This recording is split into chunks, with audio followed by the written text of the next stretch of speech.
The socialization process for my graduate program could be broken down into 5 portions. The first portion is the anticipatory socialization, encounter, change and acquisition, behavioral outcomes, and effective outcomes. The first portion is the anticipatory socialization, and that begins with recruitment. For example, you can Google online the best programs for IO Psych. There might be several programs that pop up. Usually, the ones that are mostly viewed, mostly reviewed, will pop up first. And for example, if you click on Liberty University's IO Psych program, they give you an overview of the program, what IO, what jobs you can get in IO Psych, the type of individuals, backgrounds or undergraduate degrees that go into IO Psych. Then once you can request more information, which then counselors would reach out to you to talk to you about the program, the length of the program, the outcome of the program, what to expect, and usually the financial aspect of the program as well. Next step is the encounter phase. The encounter phase is usually when students see how once they're in the program, they see how the pace of the program is, how online programs work, the interaction between professors and students, and things of that nature. You're also introduced to how your work is graded, what impacts your work, such as plagiarism and not sorting sites and things like that. And that usually begins in your very first class within the actual graduate program.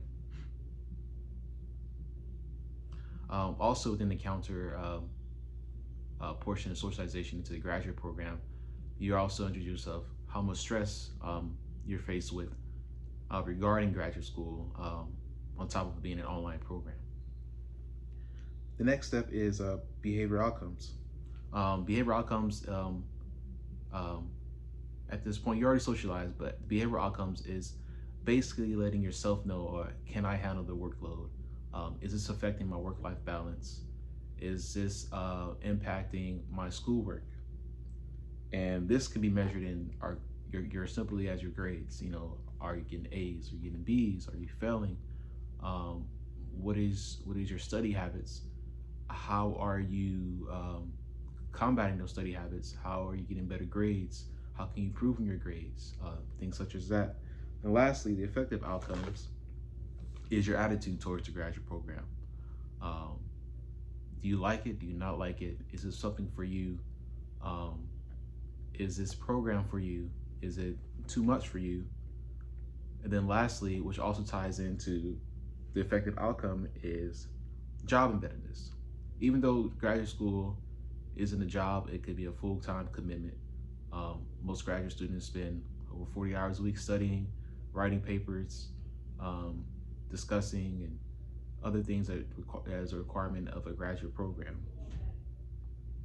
And this program, for example, within Liberty University, personally, you don't get that connection as you would get in a traditional type of graduate program, where in person we're connecting with your classmates and your professors and discussing topics in person. Discussions happen online, but you really don't get to know the person you're interacting with unless you are in person.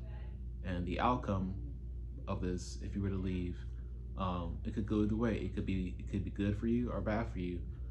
Personally, if I were to leave Liberty University, it would be bad for me, because I've learned a lot from Liberty University, and this has been a great graduate program for me. It's been better than I even expected to be during the encounter phase.